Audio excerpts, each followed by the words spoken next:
Hello again. We're going to take advantage of this nice afternoon, and please forgive some of the background noise with all the gardening and what have you from the neighbors. A few weeks ago, I had started a Ukrainian wine series just with whatever I could find in the area to really learn a little bit more about this country that is so much in the news, and maybe also to show some support. In any case, this is the second one in the series. These are not fancy wines. This is Chateau Chizay, which is based in the Transcarpathian region, which is just at the foothills of the Carpathian Mountains, and which is kind of all the way in the western corner of Ukraine, where it meets Hungary and Slovakia and some of the other Eastern European countries.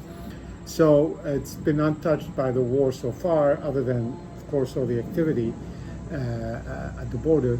But this is a wine region that historically goes back quite far. And there is a chateau. You see the pictures on the website. It's a beautiful old chateau from, we're talking, before communism. But then the wine region got a lot more investment and tried the rebirth after communism in the mid 90s. And so there's been a lot of replanting, there's been investment. These guys make over 1 million, like 1.2 million bottles. They have more than like maybe 300 acres planted or under ownership. They have a whole collection of different wines. They make Merlot, Cabernet, Pinot, Chardonnay, blends of the two,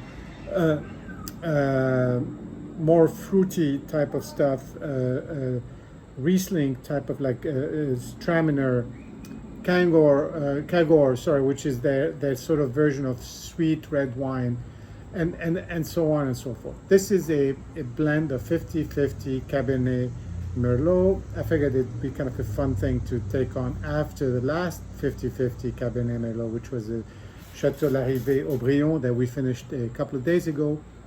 And this is a semi-sweet wine. So we're talking 50-60 gram per liter, maybe double what you would get in a regular wine, but it's not very high alcohol. It's 12.5%.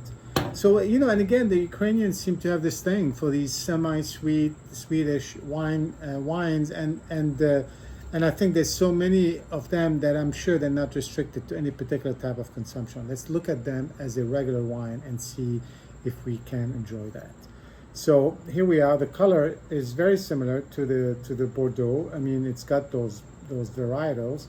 It's a little bit lighter, but maybe it's younger, or maybe it's this one.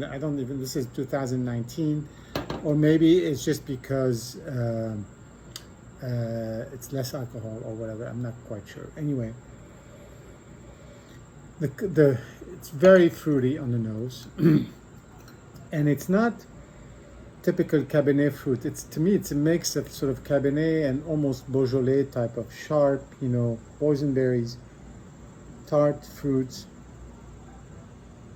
a little bit of raspberry, a little bit of kind of unripe blueberries. But it's pleasant. It's really fruit and just kind of a little bit of sharpness and tartness that you get in some of these lower alcohol, younger, wines. It spends a little of time in the fridge, which I think works well with these kind of wines.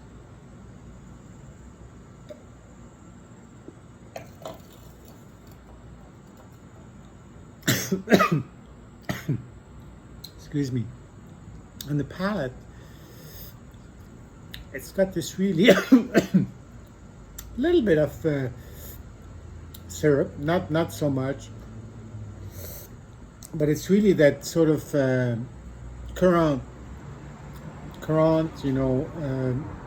not necessarily fruit juice, but the syrup you get in the summer when you can mix it with concentrate. Although it's not very, so it's a bit of a paradox. It's not very concentrated. It's not very alcoholic. It's not super sweet, but it is on the fruity side. To me, almost tastes like a little bit of a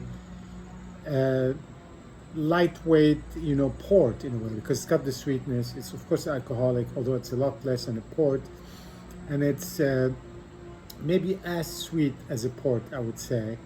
And I don't want to make it sound like, oh, it's some port, you put some water in. No, it's a different kind of feel, but it's really pleasant. You can definitely feel that it's your regular sort of Bordeaux grapes.